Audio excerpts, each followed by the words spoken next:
Assalamualaikum warahmatullahi wabarakatuh.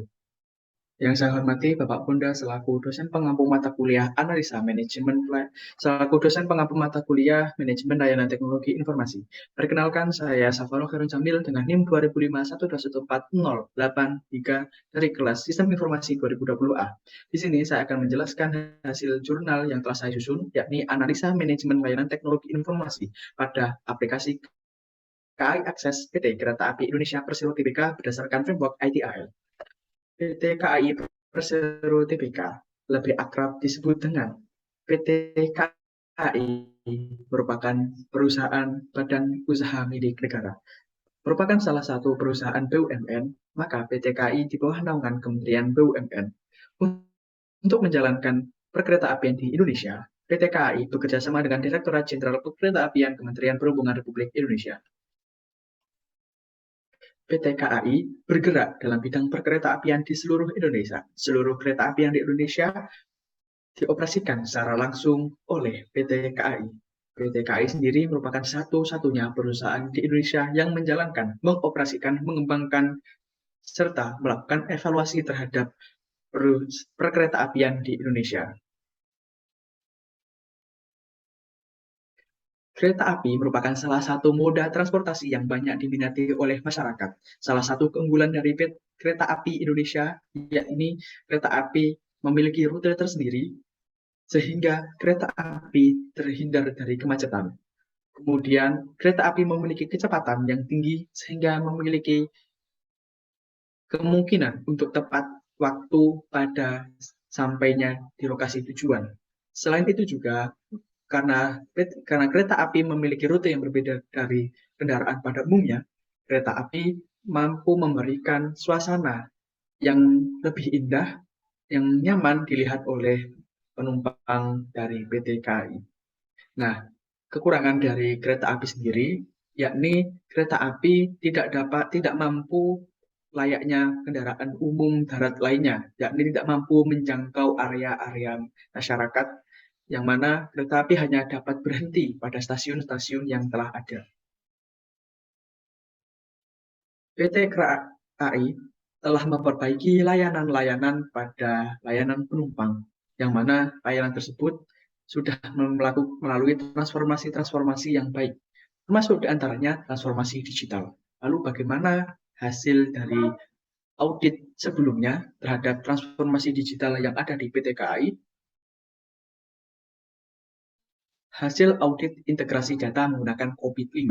Yang pertama yakni pada domain EDM 03 dengan nilai 3,57, kemudian APO 01 dengan nilai 3,71, APO 02 dengan nilai 3,65, BAO 01 dengan nilai 3,75, BAO 02 dengan nilai 3,63, BAO 03 dengan nilai 3,67, DSS 01 dengan nilai 3,77, MPA 01 dengan nilai 3,71.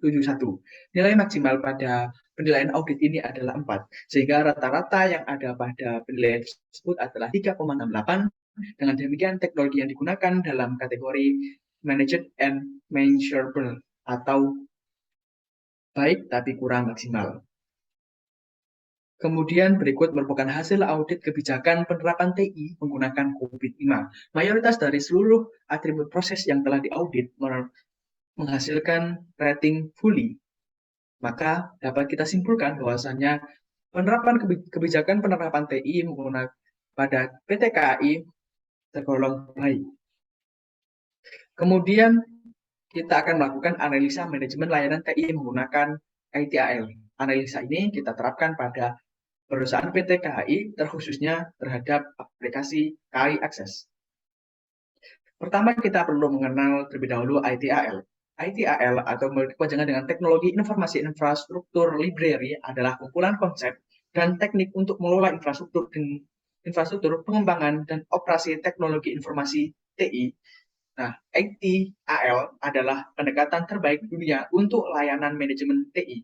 ITIL menawarkan pendekatan berdasarkan praktik terbaik yang diambil dari sektor publik dan swasta internasional.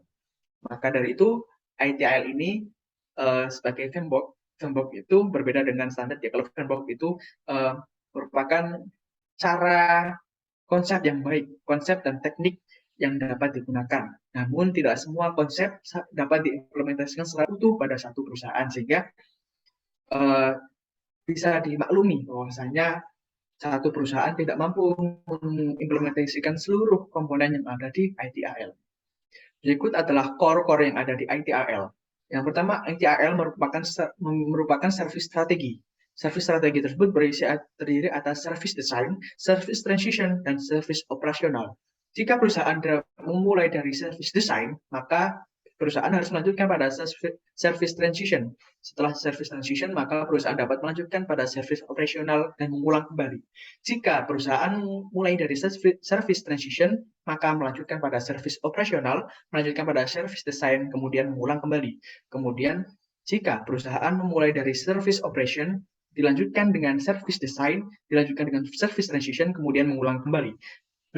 Selanjutnya, terdapat sub-sub dari domain yang ada di ITIL. Nah, perlu diketahui bahasanya ITIL harus bersifat consensual process improvement dan service reporting and service measurement. Jadi, seluruh domain yang ada di ITIL itu harus berkelanjutan, seperti itu. Nah, berdasarkan hasil wawancara yang saya dapatkan dengan salah satu petugas yang berada di PT KAI telah melakukan transmisi dari sistem pelayanan yang berbasis manual menjadi berbasis digital. PT KAI mengawali dengan launching aplikasi KAI Access pada tanggal 26 September 2021 pada stasiun penumpang jenis kecil yang digunakan naik turun penumpang kereta api lokal, dilakukan penutupan loket secara permanen sebagai wujud efisiensi dan dukungan terhadap pemanfaatan KAI Access. Hasil observasi terhadap KAI Access.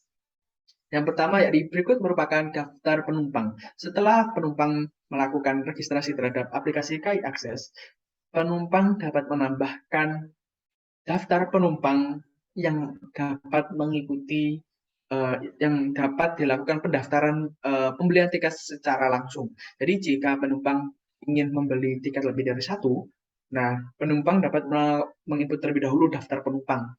Misalkan di sini ada saya nomor 3 ingin mengajak saudari saya nomor 4, maka cukup jika membeli langsung akan mendapatkan 2 tiket tersebut.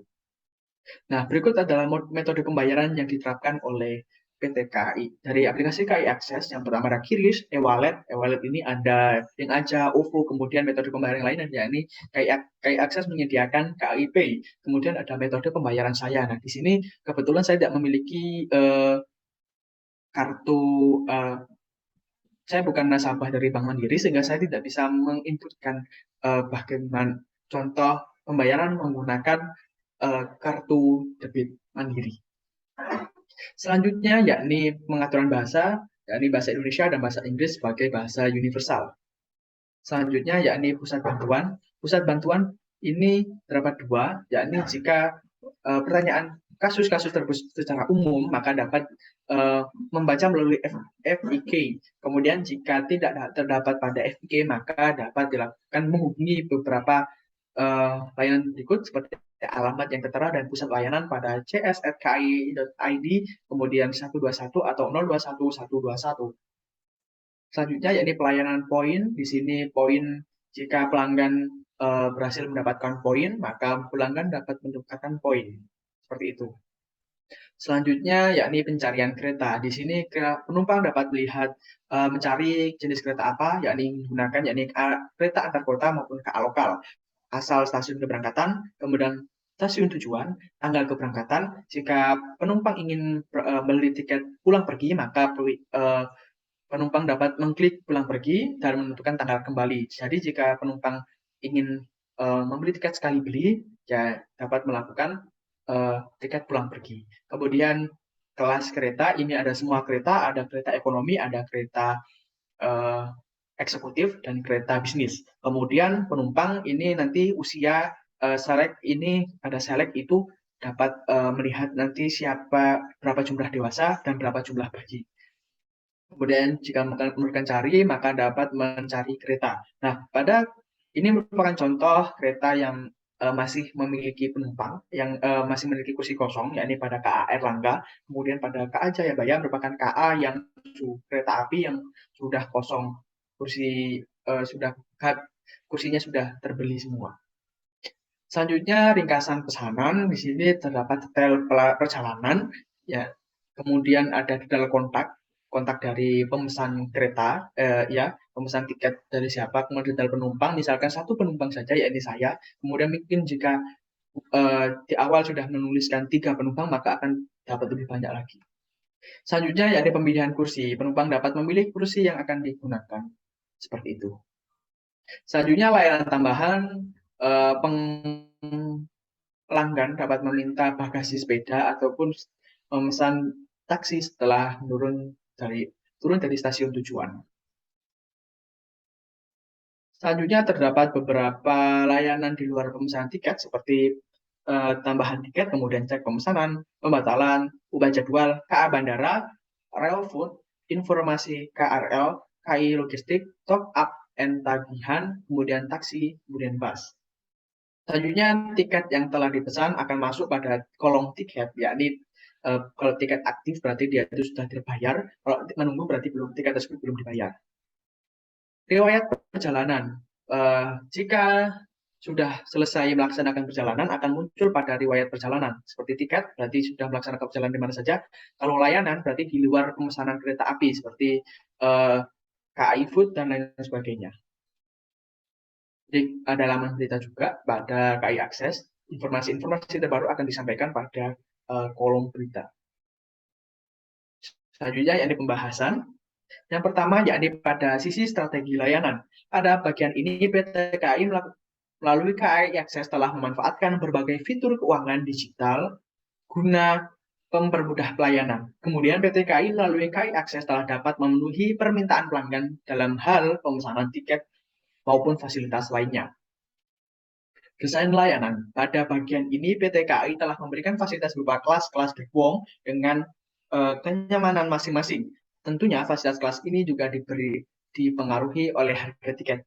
Dalam KAI Akses telah nampak dengan jelas katalog layanan yang ditawarkan kepada pelanggan. Tidak dipungkiri pula dalam KAI Akses juga menyampaikan kapasitas yang ada pada satu rangkaian kereta. Penyampaian ini secara tidak langsung dengan adanya pembeda antara kereta yang masih memiliki kursi kosong maupun kursi penuh. Selanjutnya yakni transisi layanan. Pada bagian ini PT KAI mampu secara maksimal melakukan transisi dari sistem manual ke sistem digital melalui KAI Akses. Manajemen transisi yang diterapkan sudah mencakup perencanaan pengalihan sistem secara bertahap, promosi produk, hingga penyiapan teknologi pendukung transisi. Perubahan yang terjadi pada sistem yang ada telah dilakukan pengulangan dengan melakukan penyesuaian pada loket pembelian tiket dan boarding pass. Pada perilisan aplikasi ini, PT KAI juga turut memberikan konferensi pers kepada masyarakat umum agar dapat ikut serta memanfaatkan aplikasi KAI Akses. Layanan operasional. KAI Akses telah dilengkapi dengan fitur-fitur pusat bantuan. Fitur ini menjadi salah satu fitur yang harus ada pada perusahaan besar dan memiliki pengguna yang banyak. Selanjutnya yakni layanan berkelanjutan. Pada layanan berkelanjutan, PT KAI telah meluncurkan berbagai inovasi guna mempermudah pelanggan dalam memanfaatkan transportasi kereta api. Layanan berkelanjutan ini tidak hanya berwujud sebuah aplikasi saja, melainkan juga teknologi informasi. PT KAI telah membuat penerapan deteksi wajah pelanggan guna melakukan pembelian tiket. Ada juga pelanggan yang masih menggunakan kartu pelanggan yang ketika dilakukan sentuhan pada mesin, kartu ini akan memberikan respon berupa potongan saldo dan pembelian tiket kereta. Demikian yang bisa saya sampaikan. Apabila ada salah kata maupun ada salah ucap, saya mohon maaf. Saya akhiri. Wassalamualaikum warahmatullahi wabarakatuh.